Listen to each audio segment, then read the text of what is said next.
Okay, let's start class. So let us summarize and review where we are so far in the story. So there are three major interests, forces that are pushing the United States towards war with Iran. The first is the Israel lobby. Remember that the Israel lobby is composed of both Jewish interests as well as Christian interests, right? Representing the Jewish interest is something called AIPAC. And they have a membership of about 100,000. But they're very wealthy. There are many billionaires in this group. So this group has financial power. In fact, AIPAC is considered the second most powerful lobbying organization in the United States. The first is the pensioners, okay? There's about 30 million of them. And their lobbying organization is the most powerful. But AIPAC is second. But also in the Israel lobby are the Christian Zionists, right? So for example, the organization Christians United for Israel has 7 million people in its membership. So together, the Christian Zionists and AIPAC are extremely powerful force in government. And they want a war in the Middle East in order to advance Israel's interests. Also remember that America is now addicted to empire, because empire represents easy money. All money has to be channeled through the U.S. And so there are many people in the U.S. who just basically make their money by speculating on money, okay? So for example, Wall Street. And that has made Wall Street extremely powerful right now in U.S. politics. And the third force is Saudi Arabia. Remember that in our discussion of Saudi Arabia, we learned that the major conflict in the Middle East is actually not between Israel and Iran, but between Saudi Arabia and Iran.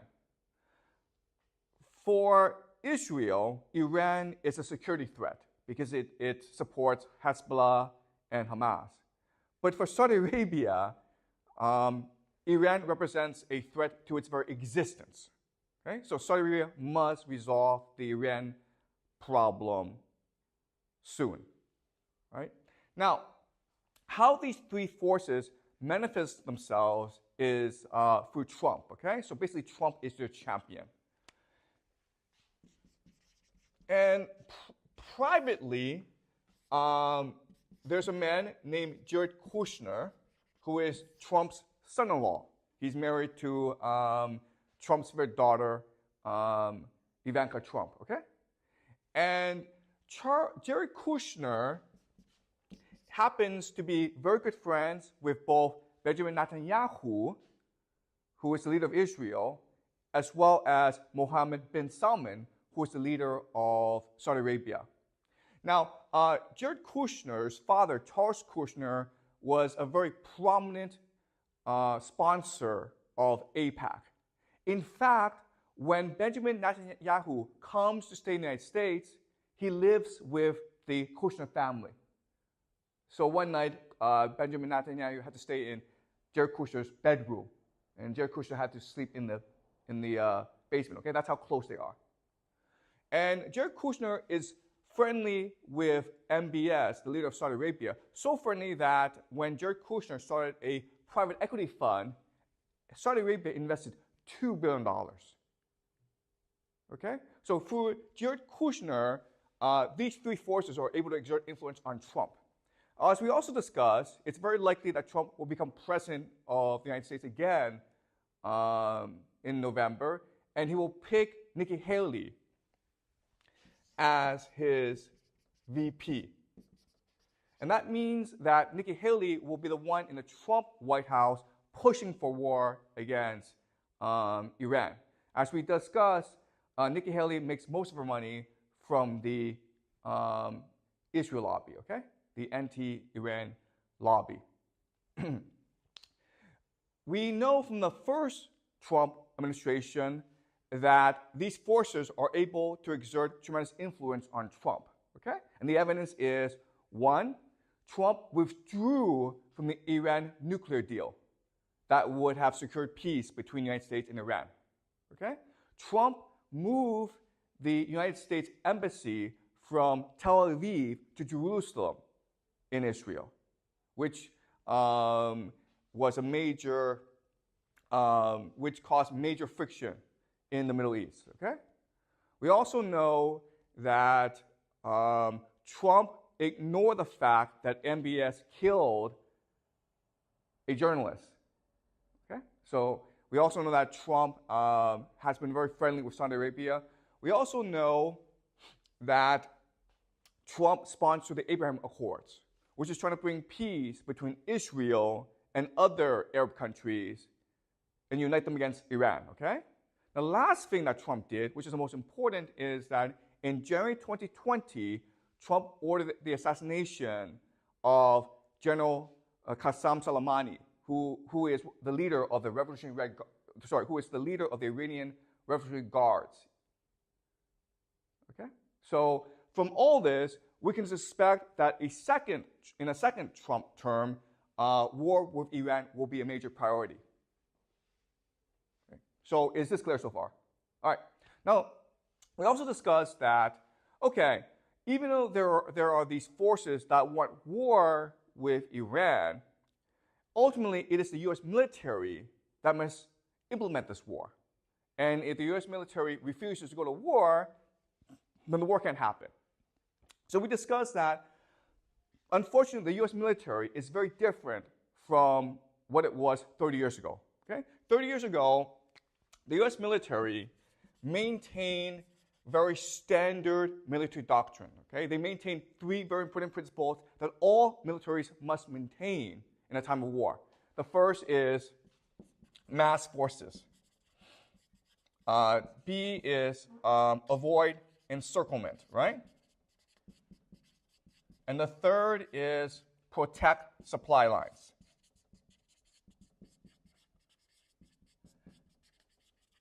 Now, the important idea is that when you fight a war like this, okay, which is traditional warfare, you must have the consent of the public, okay? Because it is the public that sends soldiers, that provides money, that gives you political support. But in 2003, the U.S. military changed its military doctrine to one of shock and awe. Okay? And what shock and awe means is that you don't have to follow these three principles anymore. You can use air supremacy. You also have technological omniscience. And you also have special forces. And this allows you to fight wars cheaply, quickly, and decisively so that you no longer need public political support for fighting wars. And as we also discussed, this created the idea of hubris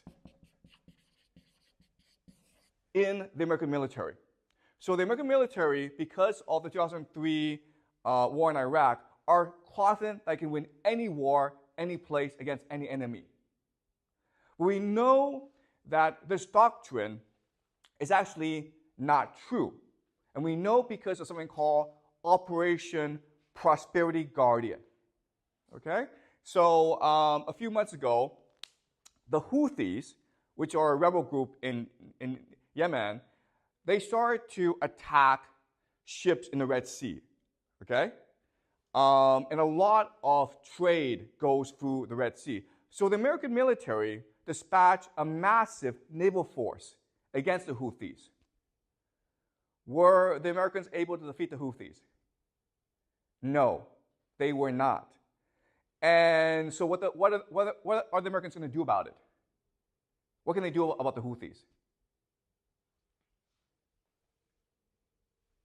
What's the solution to this problem? You have these pirates, the Houthis, going around and attacking these ships, which is affecting international commerce. And that's why inflation is such a huge problem right now in the world. So what's the American military going to do about this? What can they do about this? The answer is nothing. Okay? The American military has no solution. Why? Because they don't have the forces necessary in order to undertake an operation against the Houthis.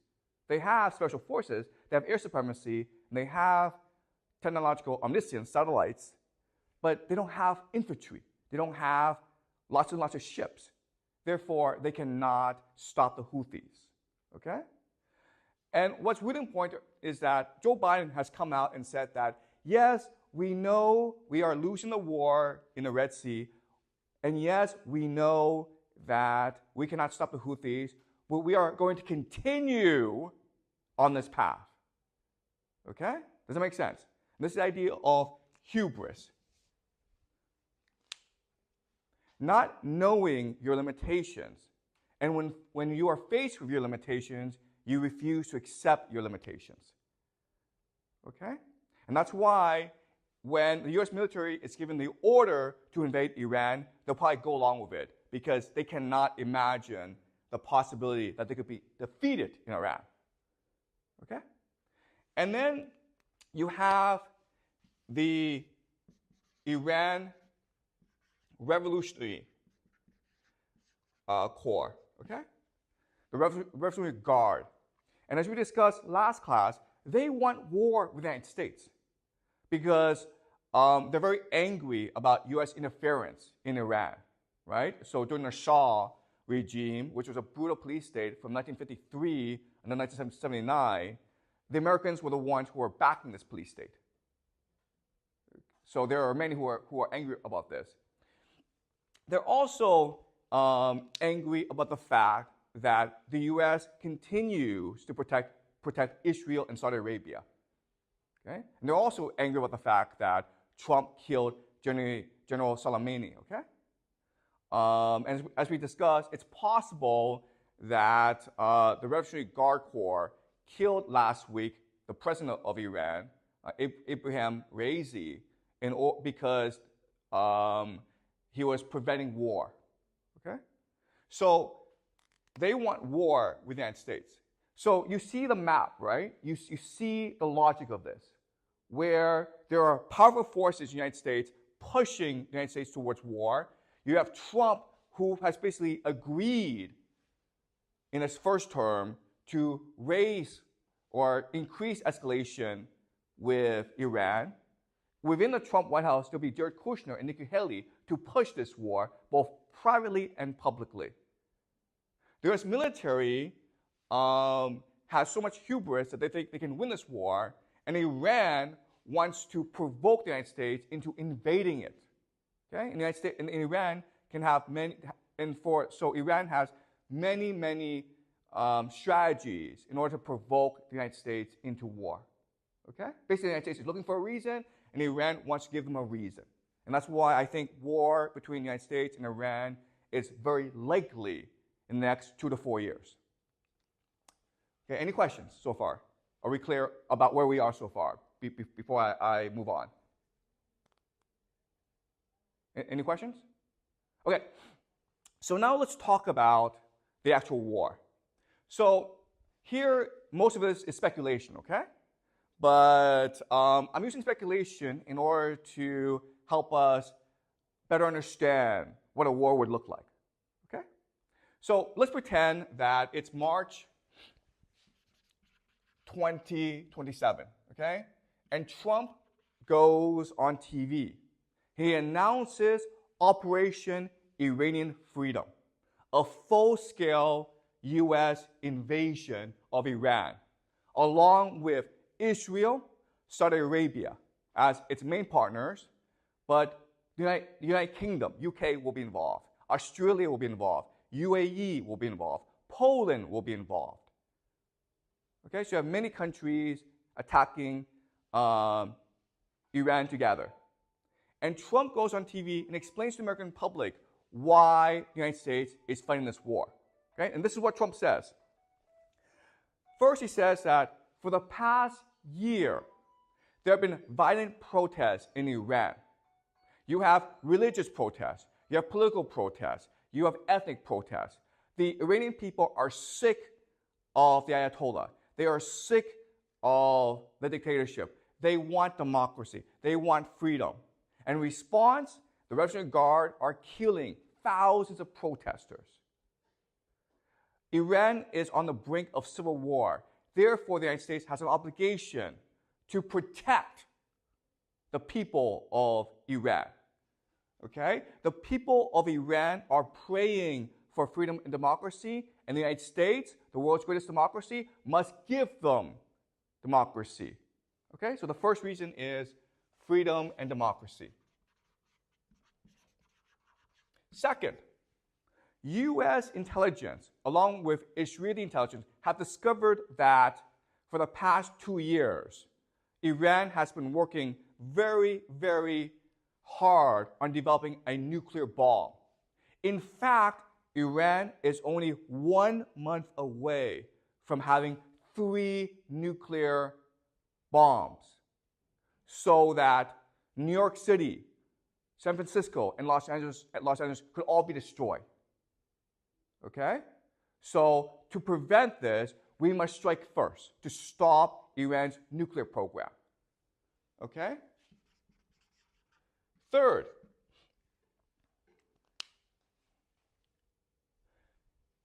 Iranian proxies, the Houthis, Hezbollah, many groups, have been disrupting shipping in the Middle East, in both the Red Sea and the Strait of Hormuz. 40% of the world's oil passes through that region, mainly to East Asia, China, Japan, South Korea. Our global prosperity is at stake. We must go to war to protect these shipping lanes and ensure that the oil goes to China, Japan, and South Korea so that they can continue their economic prosperity. So the United States, as the world hegemon, has a responsibility to protect global prosperity. Okay? 4, Iran has been launching attacks against our allies, Saudi Arabia and Israel. Hezbollah has been violently attacking Israel, killing dozens of Israelis, innocent Israelis. The Houthis have been attacking Saudi Arabia oil fields, damaging the economy. We have an obligation to protect our allies, our friends in the Middle East, okay? And the last reason is we know for a fact that the Iranian Revolutionary Guard Corps is a sponsor of terrorism. Last week in a mall, there were gunmen who went and killed 107 people. Our intelligence says that it was most definitely an Iranian operation. Okay? So for these 5 reasons, we have decided to invade Iran. But don't worry, this invasion will be successful because we have a lot of allies. The UK, Israel, Saudi Arabia, all friends, will be part of this operation. Our special forces are already in the country looking for their air bases and their missiles. We can knock them out at the beginning of the war. Also, we have been in contact with Iranian opposition groups. They want to overthrow the regime. And when we help them, they will install democracy in the country. Our American military is the greatest in the world. In 1991, our military defeated Saddam Hussein in 100 hours. In 2003, our military defeated Saddam Hussein in less than 3 weeks. To prove that we are the greatest in the world, we will defeat Iran in only 2 weeks. So do not worry. We will be strong in protecting democracy, freedom, and global prosperity. Okay? So that's what Donald Trump will say to the people of the United States. Okay? And of course, you're going to have large-scale protests throughout the country opposing this war. But most people in the country will support this war. Okay? All right. So after this speech, the operation is launched. And on TV, we'll watch this on TV and the internet together, on YouTube together, okay? And we'll be so impressed by the power of the US military. This is Iran. This is the Strait of Hormuz. Saudi Arabia. Israel is here. Red Sea is here. Iraq is here. Okay? So, in the Strait of Hormuz comes the USS Gerald R. Ford. It's a $13 billion super carrier. Okay? This thing is designed to destroy countries. It is now prowling the Strait of Hormuz to ensure that shipping is safe. America establishes air supremacy very quickly, okay? Meaning that it has complete control over the skies. Nothing can move in the skies without America detection, okay? And then a massive invasion force is sent to Iran in the south. 100,000 US troops land. Maybe 200,000 Saudi Arabia troops land, okay? Maybe you have 200,000 to 500,000 troops in Iran. And they are about to strike Tehran in the north, okay? So in the south, the United States and its allies have established a foothold. They have a huge presence in the country, and they're about to attack Tehran, okay? All right. Do you understand what has happened? Okay. Now I want to ask you this question. At this point, I think the war has been decided. Who has won the war? America has established air supremacy. It controls the skies. U.S. Navy controls the seas. You have 100,000 U.S. troops in country ready to strike Tehran. The war has been decided. Who has won the war?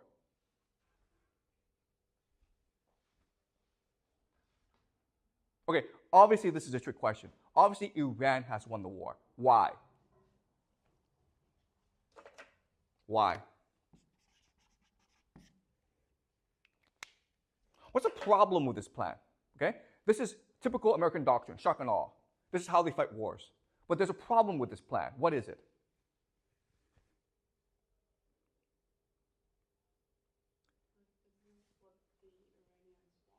Why would the Iranians want this?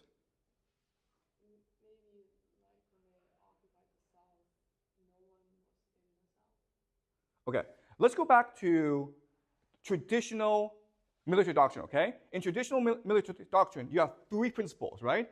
Mass forces, avoid encirclement, protect supply lines, okay? These are three things you must absolutely obey if you are going to war, okay? So using traditional military doctrine, explain to me why the United States has lost the war right now. Exactly. First of all, they're in circle, okay? Do you know why? Because Iran are all mountains. It's a fortress, okay? Meaning that to get these troops into the country, you have to airdrop them, right? But guys, once you're in the country, you can't get them out of the country. You understand? Okay, so that's the first problem. They've been encircled, right? What's the second problem?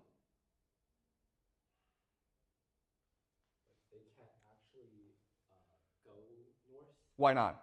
Like it's too heavily defended because of all the mountains. That's right. And why else? And like it's very hard to move like tanks and equipment through mountains. Yeah, that's right. Okay. So they failed to mass forces. Okay. Iran is a population of 90 million people. You will need at least 3 to 4 million soldiers to even think about conquering the country. They've got 100,000 in this country. Okay. And as Jack says, you can't move tanks through mountains. They're not designed for mountain warfare. What are you going to do? Okay? So they can't mass forces, and they've been encircled, and what else is a problem? And this is the biggest problem. Exactly. They cannot be resupplied, okay? They have no supply lines. For them to be resupplied, airplanes have to drop ammunition, food, into the country. But again, Iran is all mountains. So it's very easy for Iranians to shoot down the airplanes. Does that make sense?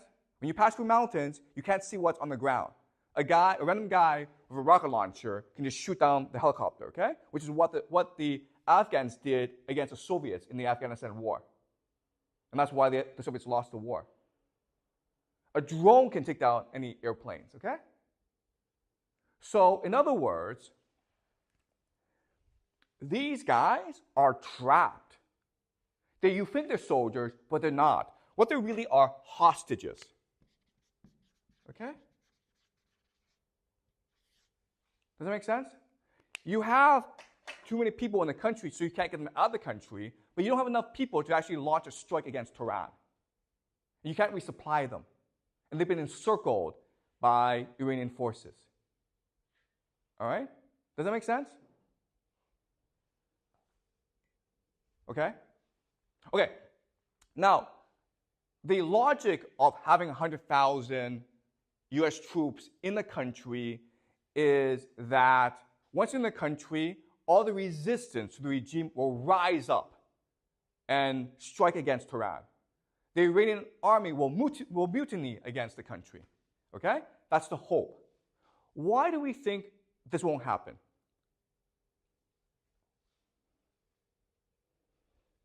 Why won't the Iranians revolt against their government? Why don't they want to revolt?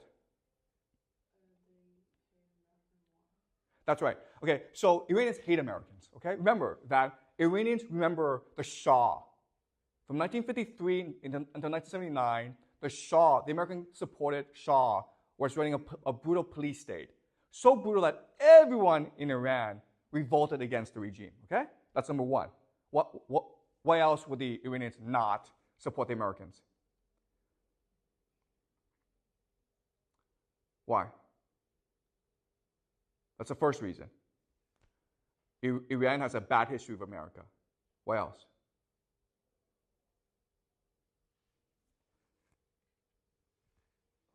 Guys, which country is next door? What happened in Iraq? America destroyed Iraq, right? From 2003 into 2011, America was there destroying the country. America said that it would bring freedom, democracy. It would bring prosperity. It would bring wealth. But instead, it just destroyed the country. American soldiers were running into houses every night, pointing guns at children, destroying homes, and arresting men for no reason. Okay? Iranians saw all this on TV. They heard about all this from neighbors. Okay? So they know that if America comes, it's to destroy the country, not to bring freedom, democracy, not to bring prosperity, it's to destroy the country.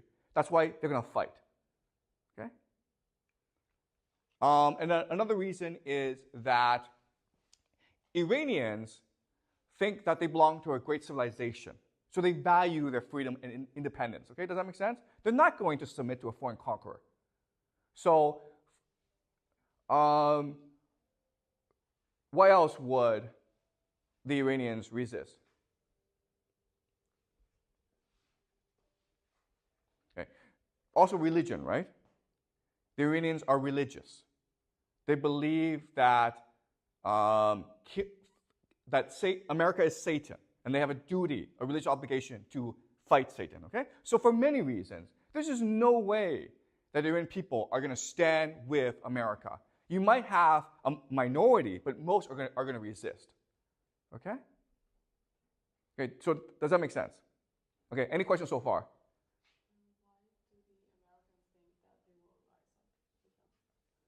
Okay, so that's a great question. Why would the Americans think that the Iranian people will rise up? And the answer is that they need to justify the invasion. Okay, does that make sense?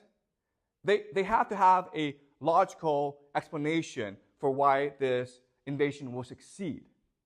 Because one of the criticisms against them will be like, you need 4 million people to invade Iran. They don't have 4 million soldiers. They have at most 1 million soldiers, okay, total throughout the world. They have about 60,000 in the Middle East. So they can't get 1 million soldiers. So the only explanation is, okay, well, we're going to pretend that once we invade, the people of Iran will support us. Do you understand? So it's not based on truth, but it's a explanation for why the invasion will succeed. Does that make sense? Yeah, but that was like what they tell the public, but do they actually believe it? Oh, you know, that's a great question. Okay, so that's their propaganda. But do they actually believe this? And the answer is hubris, okay? They do believe this because they have hubris. And again, it's hard because we're not in their position. But once you're in that position where you have access to nuclear weapons, when you can kill anyone in the world, when you can see everything in the world, it makes you think you're God, okay? And we remember, like last semester, we were reading the Greeks. And the Greeks believe the worst thing is hubris. Because it makes you think you're God. But you're not God. And you're going to get into a lot of trouble if you think you're God. Okay? Does that make sense? Okay. All right. Any more questions? And why do the U.S. think that Iran will use their nuclear bomb if they create one? Because many countries have nuclear bombs. Okay. So, Trump says that Iran is 1 month from developing a nuclear bomb, right? America has been saying this for the past 10 years, okay? You just Google this, and America's like, oh, Iran is only 1 month away from a nuclear bomb. They've been saying this for the past 10 years. So do you understand? When Trump gives his speech, there's absolutely no evidence that any of this is true, okay? But this is how he'll explain the invasion, okay? All right? And chances are that even if Tehran possess a nuclear bomb, they won't use it. Why not? That gives America a reason to use its bomb. That's right. The reality is that there's only one way that America can win this war against Iran, okay? They can just nuke the country. And America will do that if it has enough, if it has a pretext, okay? So nuclear weapons is something that Iran is very afraid of. Okay, so does it make sense? All right, so this becomes, so American soldiers are trapped in this country. Okay, so now the question then is, wait a minute here. Why would America do something so stupid as send 100,000 soldiers into the country for no reason and get them trapped? Okay, so that's a question. And what I want to do now is make you the argument that there are two ways that we can prove or provide evidence that this is true, okay? The first is historical analysis. Historical analysis means that are there historical examples like this? Okay? Are there historical analogs? If there are, then this could be true, okay? The second method is through game theory analysis. Why would the actors who are rational do something as stupid as trap 100,000 American soldiers in Iran? All right? So we'll first do historical analysis to find historical analogs, examples, sort of similar to this. And then we'll look at game theory to try to reason out the motivation of the actors. Okay? So let's first look at game theory. Oh, sorry. Let's first look at historical analysis. Okay, so the year is 415 BCE, okay, in Athens. Remember that we studied Thucydides, the Peloponnesian War, last semester, okay? So we will now discuss the Peloponnesian War. The year is 415 BCE, and for the past 17 years, Athens have been fighting a brutal war against Sparta, okay? It's a stalemate. And then for whatever reason, a man named Alcibiades, okay, has a suggestion. Okay, and his suggestion is to win the war against Sparta, let's go invade Sicily. And Nicias, his opponent, is like, why the hell would we want to invade Sicily? It's far away. And other bad ideas is like, well, because it has a lot of money. And if we invade the country, we can take their money. Okay? And it turned out, by making this argument, the people of Athens really support this argument. Okay? Because the reason why is war was costing them a lot of money. And they become addicted to the easy money of empire. Okay? So they wanted to fight this war. So Nicias has this great idea of how to convince people not to go to war. Okay? And what he says to the people is, okay, guys, I know you want to fight this war. I know that you think this war is a good idea, but Sicily is a huge place. It has a navy. Therefore, we need a massive expedition force against Syracuse and Sicily, okay? We need at least 5,000 soldiers. That's a lot, okay? Because the total Athenian population is about 50,000 people, okay? 5,000 soldiers is a lot for Athens. And we need about 100 ships. And the idea is Nicias is trying to scare people into not agreeing to not fight, okay? That's the idea. The Athenians say, that's a great idea. Let's send a massive force against Sicily and Syracuse so the war can be won just like that, okay? Shock and awe.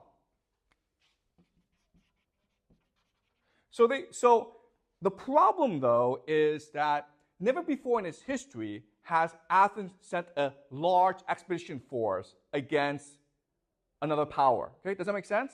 When the Persians invaded, they were invading Athens. Athens didn't go invade Persia.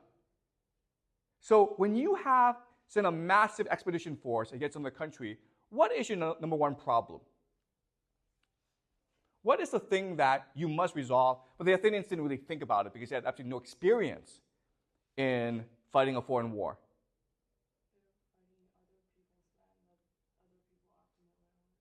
Okay, so the enemy knows the terrain better than you do, okay?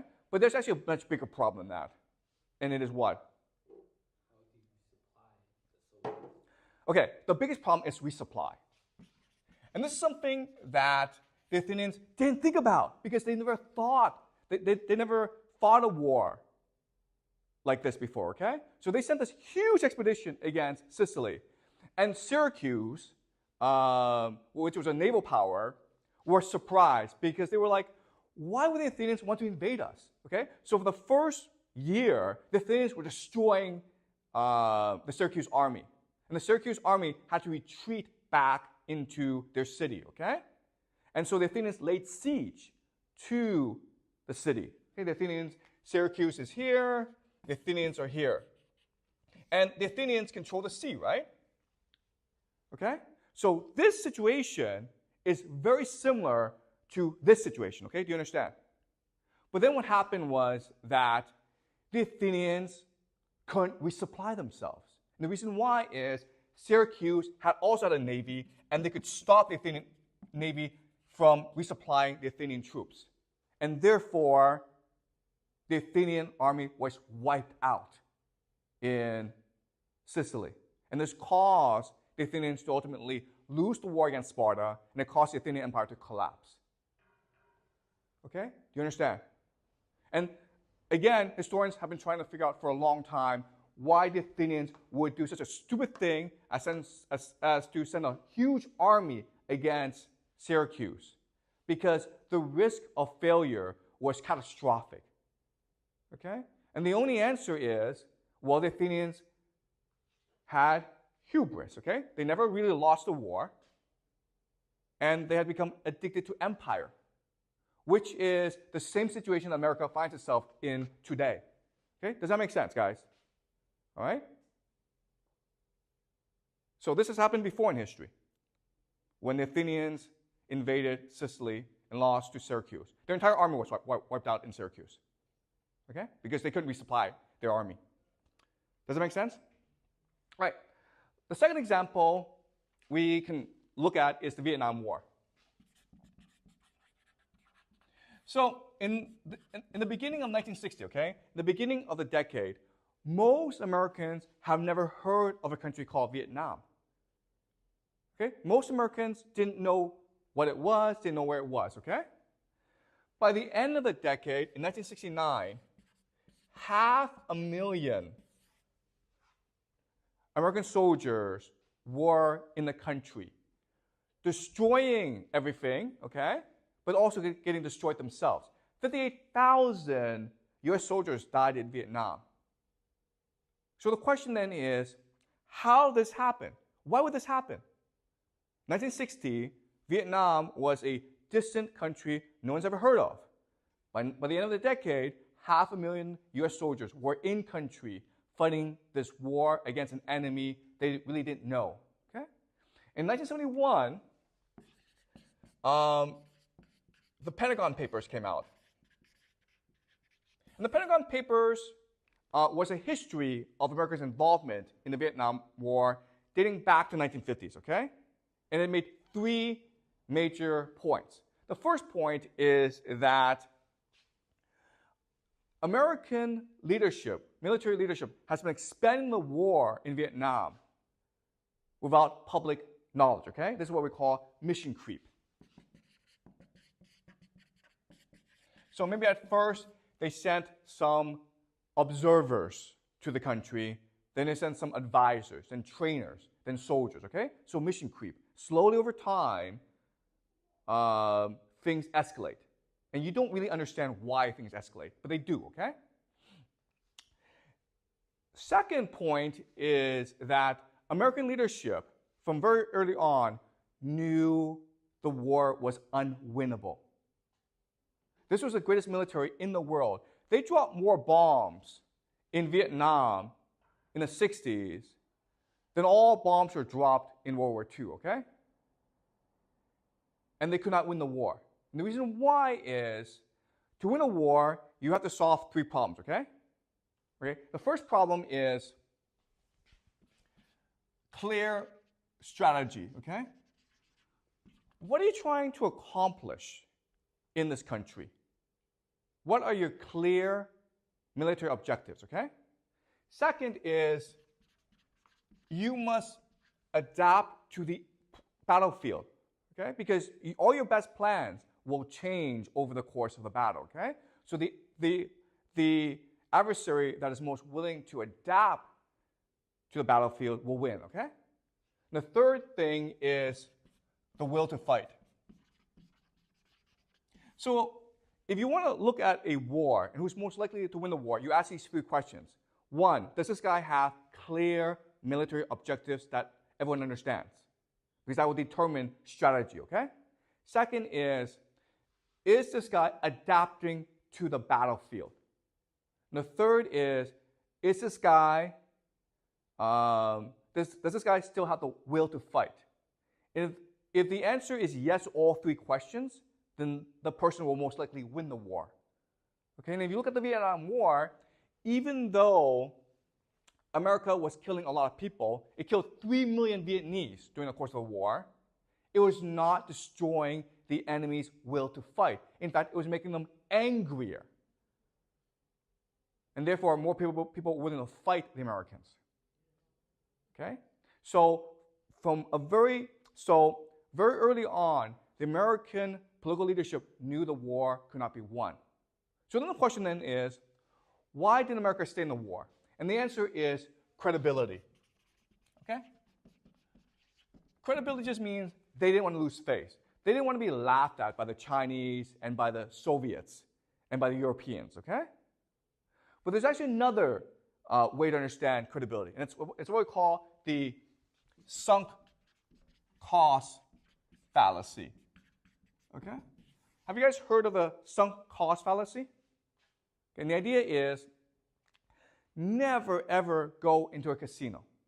The reason why is that when you go into a casino and you start losing money, at some point you cannot leave the casino. Why not? You feel like you've lost so much, so now you have to make it back. Exactly. You want to reclaim the money you've lost, okay? You've invested so much that you cannot leave. You have to get that money back. And that's a problem with war. Eventually, you've invested so much, you cannot leave the war. And that's what happened in Vietnam. America invested so much, it it didn't want to leave the war because it did not want to admit that all this has been lost. Okay, it's what we call the sunk cost fallacy. And that's why, even though America could not win the war, it still wanted to fight the war. Okay, does that make sense? Okay, so the Vietnam War is another example, okay, that is similar to this, where America invests enough soldiers that it refuses to leave the war and admit defeat, okay? Does that make sense, guys? All right. Now, let's look at one more example. And this is the most recent example, and it's the Russian-Ukraine war. Now, as you know, in February 2022, Putin ordered a special military operation against Ukraine. Okay? And this is Ukraine. And Russia attacked from three axes. Okay? The north to take Kiev, the capital. You have the east to take Donetsk. And then you have the south from Crimea to take the south. Okay? And as we know, the north failed. Okay? The north attack failed, and the Russians had to turn back. But the east and the south were successful. Okay? Now, let's think about this. You have an extremely powerful military attacking your country, the Ukraine. If you were the Ukrainian president, if you were the Ukrainian military, there's really only one way you can fight this war and win. And what is it? Using traditional military doctrine. How must you fight this war? You guys know? Let's go back to mass forces, avoid encirclement, protect supply lines. How must you fight this war? There's only one way you can fight this war. Excuse me? How do you disrupt supply lines? There's only one way you can fight this war and win. And what is it? The enemy is attacking you, right? So what must you do? Okay, the answer is you must retreat. Okay? Why? The enemy is attacking, right? So you pull back your forces. Why would you do that? What's the logic of that? Because then they have longer supply lines. Exactly, okay? It's that simple, okay? You want to overextend your enemy. Ukraine is a huge country, right? And Russia didn't send out that many soldiers, maybe 160,000. That's not that many soldiers. So if you just give them space, they're going to outrun the supply lines, okay? And then when they outrun the supply lines, you can encircle them and you can disrupt their supply. And that's the only way you can win the war, okay? What did the Ukrainians do instead? That's the only way to win this war. But what did the Ukrainians do instead, which made them lose the war? Yeah. So the Ukrainians refused to give up space, okay? They refused to give up land. They want to fight the Russians for every inch of territory. And eventually, because the Russians had more forces, mass forces, they were able to push through, okay? So that's the first major mistake that Ukraine made. But then last summer, Ukraine launched something called a counteroffensive, right? So once Russia was able to take space, because Russia is a land army, it started to develop fortifications, defenses, okay? Mainly artillery. And had 3 lines of defenses. And in the summer offensive, the Ukrainian military, for whatever reason, sent tens of thousands, hundreds of thousands of soldiers against this artillery, and the Russians blew everyone up, okay? Now, here's a question. Why are the Ukrainians doing this? They've lost the war now, right? They have no more soldiers. Right now, the average age of the Ukrainian army is over 40 years old. They have guys in their 60s and 70s fighting in the military. They don't have enough manpower. The war is lost. Why would the Ukrainians do this? First of all, why would they fight for every inch of territory? And why would they launch a counteroffensive against a superior enemy? What's the problem? Okay, the first is their president Zelensky, the guy's a TV actor, okay? Which means that he doesn't think strategy, he just thinks what looks good on TV. So for the first 2 years of the war, we're watching this on TV, right? And it looked as though the Ukrainians were going to win this war, right? I remember like 2 years ago, people were saying that the Ukrainians are going to march to Moscow and overthrow Putin. People were saying that, okay? And the reason why is that Zelensky is a master of public image manipulation, okay? He was distorting reality for people through television. The problem with that, though, is it's not reality, guys, okay? The reality on the ground is very different from TV, okay? So who else is like Zelensky in this world? Trump is exactly like Zelensky, okay? Do you understand? Trump is also concerned about what looks good on TV. He's like, I must look strong. We must look as though we're winning this war. He doesn't really care about strategy, okay? So because of this, it's very likely that he orders a land invasion of Iran because it would look good on TV, okay?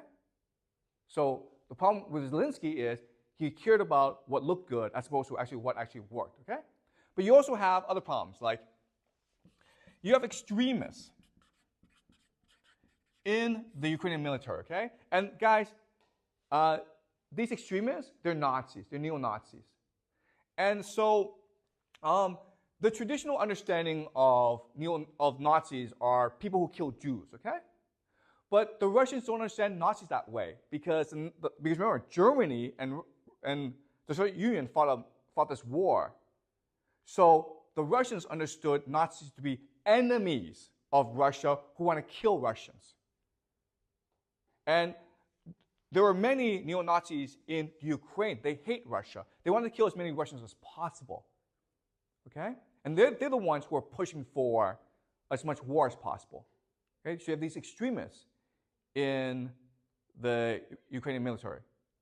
Okay? The last reason is NATO. So it's an open secret that NATO is helping the Ukrainian military against Russia. You have NATO military advisors devising strategy against Russia.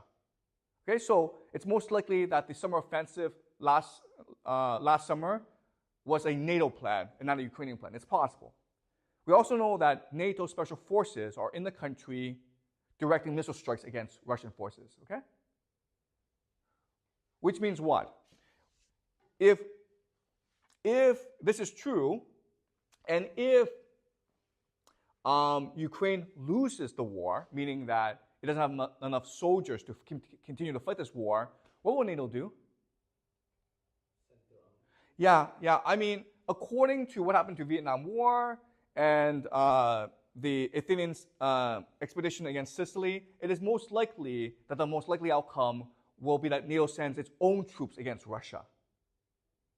Okay, so Macron of France have said that we want to send French soldiers, and the British Prime Minister has said that he is considering conscription for British people. Okay, which means that young British citizens will be drafted into the army to fight Russia. All right, so these are three historical examples that are very similar to what could happen in Iran. Okay, does that make sense, guys? All right, any questions before I continue?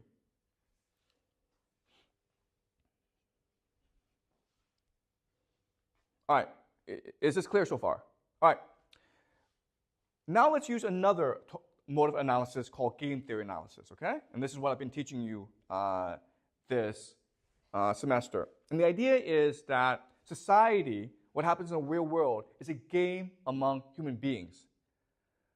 Okay, and each person is trying to play this game as to optimize the outcome for that person. Okay, so the question then is, why would the United States send 100,000 troops into Iran? So let's look at the individual motivations of the individual players, okay? So you have the United States. What does the United States want to do? What does it want to do? By doing what? And accomplishing what? It wants to topple the regime in Tehran, right? And you can only do that through a ground invasion, okay? So the United States is trying to topple Iran. But then you also have other actors, okay? So Iran. What does Iran want to do? What does Iran want to do? Or basically the Revolutionary Guard Corps. What do they want to do? Right? They want to kill as many Americans as possible, okay? Do you understand? They want to force an American land invasion, okay? So Iran wants to force a U.S. invasion, knowing that if the U.S. invades, it has to lose the war, okay? It will lose the war because the Revolutionary Guard can just send suicide bombers against the United States, okay? Now let's look at Israel.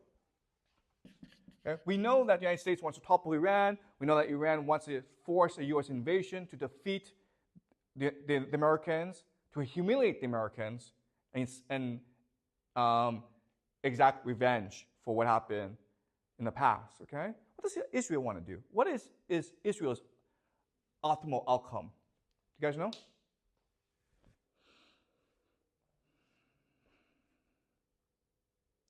If you're Israel, what do you want to happen?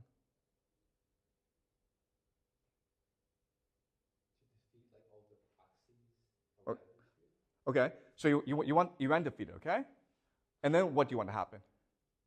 You want Iran defeated, you want the proxies defeated, and then what do you want to happen?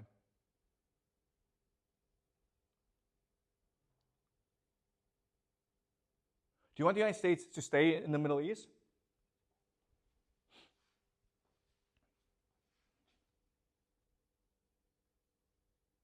What happens if the United States and Iran both lose the war?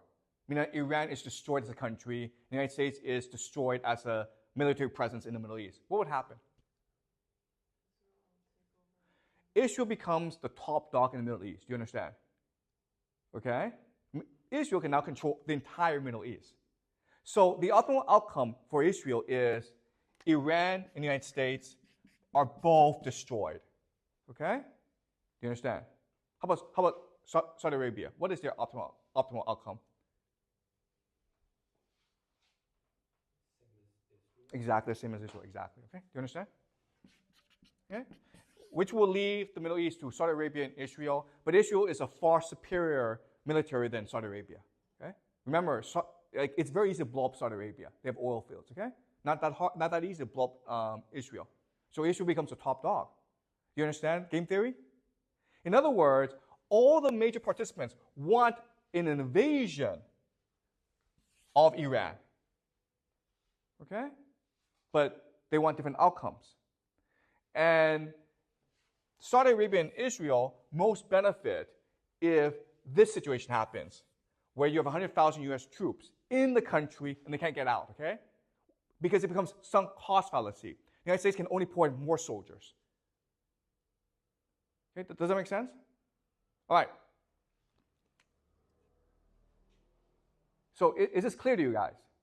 Okay? You can either use historical analysis to get to this outcome, but you can also use game theory to get to this outcome. Any questions so far?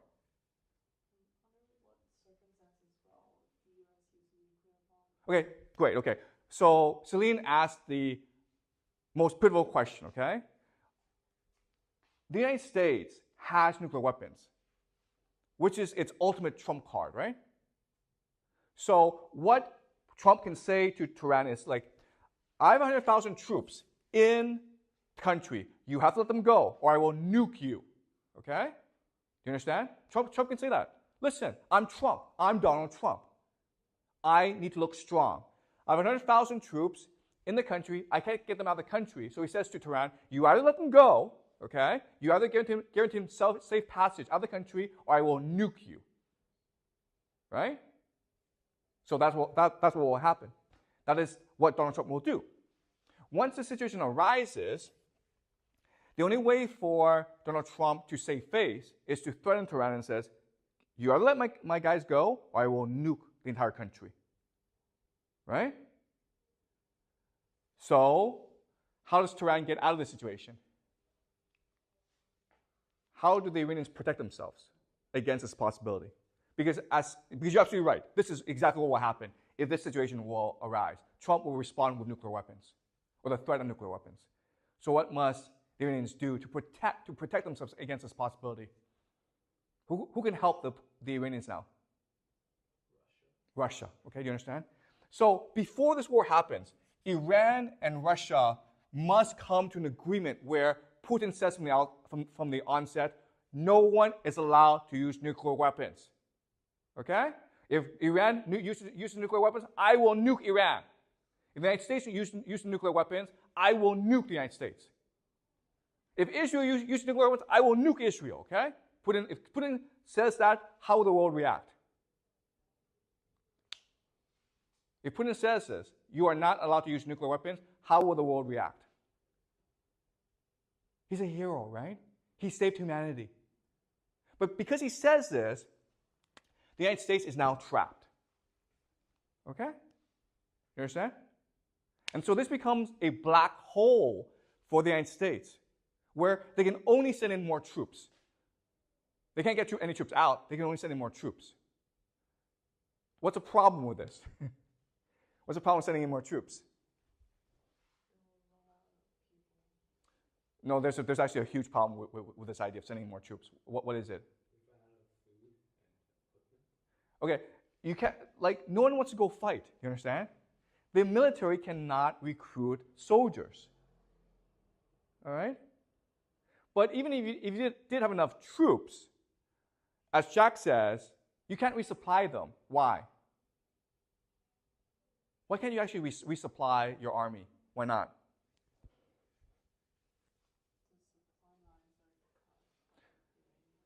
But there's a bigger problem than the supply lines. What is it?